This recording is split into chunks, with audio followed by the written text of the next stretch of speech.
Okay, so you want to own a ranch in Texas. Wide open land, a few hundred head of cattle, a herd that grows every year, and a slow, steady income rolling in from beef prices that only ever seem to go up. That's the picture in your head, and it's the same picture that's drawn people to Texas ranching for 150 years. Drive past a working ranch on a quiet afternoon, cattle grazing in the distance, not a person in sight, and it looks like the most peaceful business imaginable. Land just sitting there doing its thing, making you money while you sleep. Here's the problem. You are looking at the 1 hour of the day that lies to you the most. The truth is that a Texas ranch is not really a cattle business. It is a land holding and land management business that happens to have cows walking around on it. And once you understand that difference, everything about how a ranch actually makes money and how it quietly loses money starts to make sense. Let's start with what it costs to get into this business, because buy some land and put cows on it wildly understates what you're actually signing up for. Land in Texas is not one price. It swings enormously depending on the region, and understanding that swing is the first real lesson in ranch economics. In the fertile areas of East and Central Texas, ranch land can run anywhere from $3,000 to $8,000 an acre. Head out to the drier, rougher country of West Texas, and that same acre might cost $500 to $1,500, sometimes less. That's not a small difference. It's the difference between a 500-acre operation costing $250,000 and one costing $4 million for land that looks, on a map, like it's doing the exact same job. And here's the twist that catches almost every newcomer off guard. Cheaper land isn't actually cheaper once you factor in what it can produce. Ranchers measure land productivity using a number called stocking rate, essentially how many acres it takes to support one cow for a full year without overgrazing the land into ruin. In lush East Texas pasture land, that number might be as low as 3 to 5 acres per cow. Out in arid West Texas rangeland, it can take 20 to 40 acres, sometimes more, to support that same single cow. Multiply that out, and the math evens out in a way most first-time buyers never see coming. The cheap land per acre is often not the cheap land per cow. So the first real decision in this business isn't, how much land can I afford? It's how many acres does it actually take in this specific region to support the herd size I need to make this work. And that number varies by a factor of 10 depending on where in the state you're standing. Add to that the cost of what's already sitting on the land or what you'll need to build. Perimeter fencing alone, to properly contain cattle across hundreds of acres, runs $8,000 to $15,000 per mile installed, and a mid-size ranch might need 10 or more miles of it. Water infrastructure, wells, stock tanks, pipelines to move water to pastures far from a natural source can add another $50,000 to $200,000 depending on how much of the land already has natural water access versus needing it engineered in from scratch. Barns, working pens, a squeeze chute for handling cattle safely during vaccinations and pregnancy checks, and a functional homestead if you're living on the property can push the total build-out, on top of the raw land cost, into another $200,000 to $600,000. Add it all together, land, fencing, water, infrastructure, and a starter herd, and a modest, functional cattle ranch in Texas can require anywhere from $500,000 to well over $5 million just to get a working operation on its feet, with that enormous range driven almost entirely by which corner of the state you're standing in.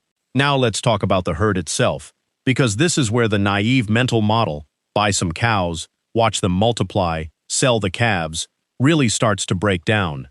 A commercial cow-calf operation, the most common structure for a Texas ranch, works like this. You keep a herd of breeding cows, each one produces roughly 1 calf per year, and you sell that calf, typically at 6 to 10 months old, weighing 450 to 600 pounds, to a buyer who will finish raising it elsewhere.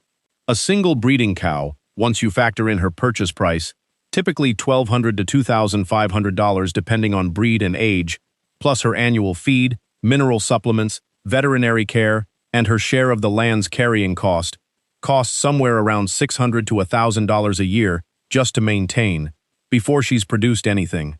Against that cost, her calf might sell for $700 to $1,200, depending on weight and the cattle market that particular year, which means the margin on a single cow, in a good year, might only be a few $100s. Run that math across a herd of 100 cows, and you start to see why ranch economics reward scale so heavily. The fixed costs, the fencing, the water systems, the equipment, the labor, barely change whether you're running 50 cows or 300, but the revenue scales directly with herd size. This is why small ranches, the kind a first-time owner is realistically starting with, often struggle to turn a real profit, while larger operations that can spread that same fixed cost across a much bigger herd see their margins improve substantially. Here's the part almost nobody accounts for correctly going in. Cattle prices are wildly cyclical, and that cycle isn't driven by anything a rancher controls. It's driven by the size of the national cattle herd itself, which moves in a pattern that takes years to unfold. When cattle prices are high, ranchers across the country hold back young female cattle, heifers, to grow their herds instead of selling them, because a heifer is worth more as a future breeding cow producing calves for a decade than as a single one-time sale.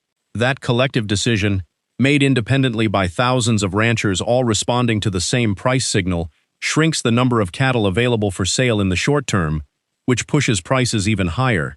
Eventually, the national herd grows large enough that supply catches up, prices fall, and ranchers respond by selling off breeding stock instead of holding it, which floods the market with cattle and pushes prices down further and faster than the initial rise.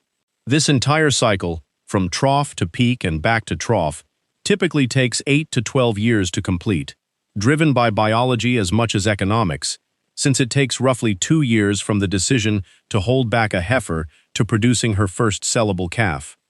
A rancher buying into this business at the wrong point in that cycle can face genuinely different economics than one who bought in 18 months earlier or later, through no fault of their own operational decisions. Now, here's where the real financial engine of a modern Texas ranch reveals itself, and it's the same lesson that shows up in almost every land-based business. The cattle are often not actually the primary source of profit. The land itself, through a handful of secondary revenue streams, frequently generates more reliable income than the herd does. The biggest of these, in much of Texas, is hunting leases. White-tailed deer hunting is enormously popular across the state, and a ranch with good deer habitat can lease hunting rights to individuals or hunting clubs for anywhere from $10 to $30 per acre per year, sometimes considerably more on ranches known for large, well-managed deer populations. On a 1,000-acre property, that's $10,000 to $30,000 a year in revenue that requires essentially no labor, no feed costs, and no market price volatility tied to national cattle cycles, just the land existing in a state that supports wildlife. Beyond hunting, ranches increasingly generate income through agritourism, wedding venues, farm stays, guided tours, through mineral and oil and gas leases in parts of the state, sitting on productive geological formations, and, increasingly, through conservation easements, agreements with land trusts or government programs that pay a landowner to permanently restrict development on the property in exchange for a lump sum or ongoing payment, while the owner retains the right to keep ranching the land exactly as before. This is the piece of the puzzle that separates a ranch that survives a bad cattle price year from one that doesn't. A property owner with a diversified revenue base, cattle, hunting leases, maybe a mineral lease, isn't fully exposed to the multi-year swings of the cattle cycle the way a pure cow-calf operation is. When beef prices dip during the low part of the cycle, the hunting lease income and any mineral royalties keep flowing regardless, because they're tied to entirely different markets. This is also why land values in Texas have, over the long run, climbed steadily even during periods when cattle profitability itself was weak. Buyers are increasingly purchasing Texas ranch land not purely as a cattle operation, but as a diversified asset, part recreational property, part conservation investment, part working ranch, which has pushed land prices in some desirable regions up faster than the underlying agricultural economics alone would justify. Now let's talk about what can go wrong, because Texas ranching has a genuine, well-documented failure mode, and it isn't a lack of demand for beef. It's drought, and there's no better case study than what happened across the state during the historic drought of 2011. That year remains the single driest year on record for the state of Texas, and it devastated the cattle industry in a way that took years to fully reveal itself.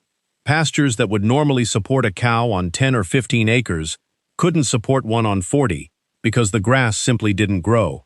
Ranchers faced an impossible choice: buy expensive hay and supplemental feed trucked in from other states to keep their herds alive, or sell off breeding cows they'd normally never part with.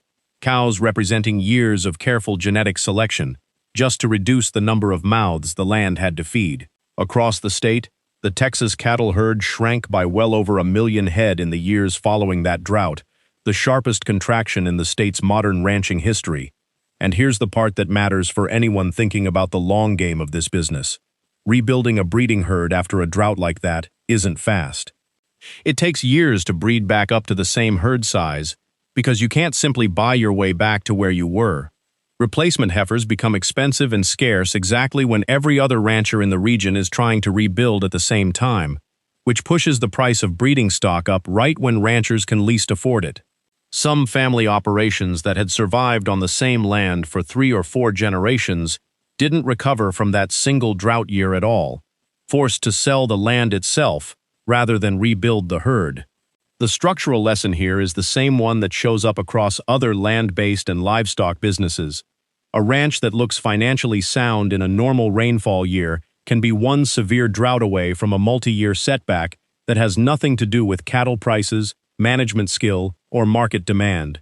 Texas sits in a part of the country where multi-year droughts are a recurring, not a rare feature of the climate, and any serious long-term ranch operation has to plan its stocking rates conservatively enough and its cash reserves deep enough to survive years when the land simply produces less grass than the herd needs, rather than assuming the good rainfall years represent the true baseline.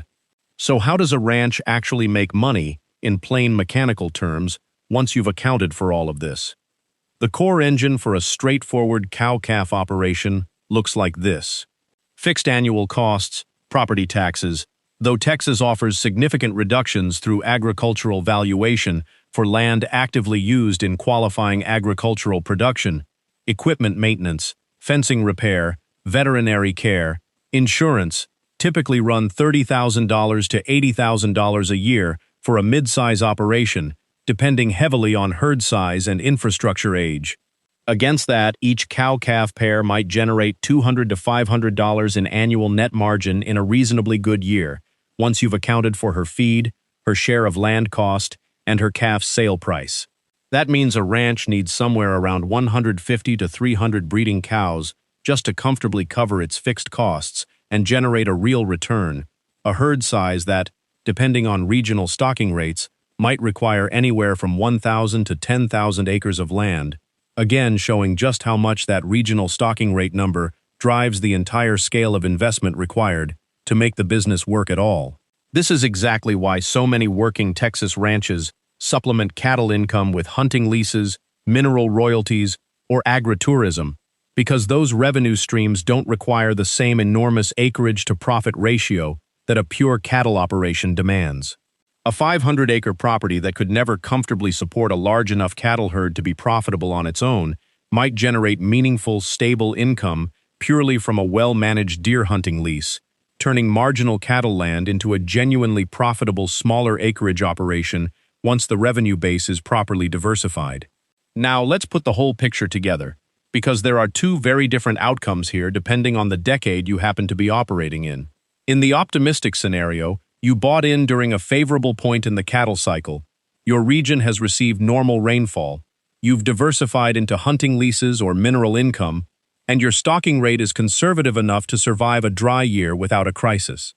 Under those conditions, a well-run mid-sized Texas ranch can generate $150,000 to $500,000 a year in combined revenue across cattle sales and diversified land income, with net margins that, once land appreciation is factored in as part of the total return, can make this a genuinely strong long-term asset, even if the pure annual cattle operation margin alone looks modest.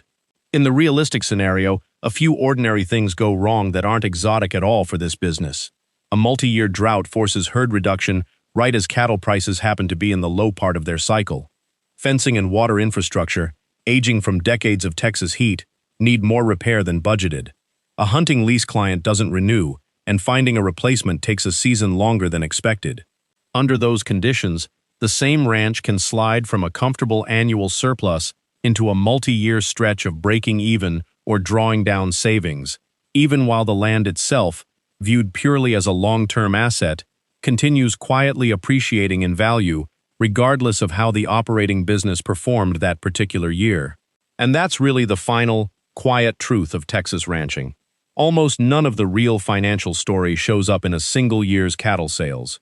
It shows up over a decade, in the slow compounding of land value, the resilience of a diversified revenue base, and whether the operation was built to survive the dry years, not just enjoy the wet ones. So if you do decide to buy a ranch in Texas, remember the one thing that actually determines whether it works. It was never really about how many cattle you can run. It's about whether the land itself, through everything it can produce beyond just beef, generates enough diversified value to carry you through the years when the cattle alone can't.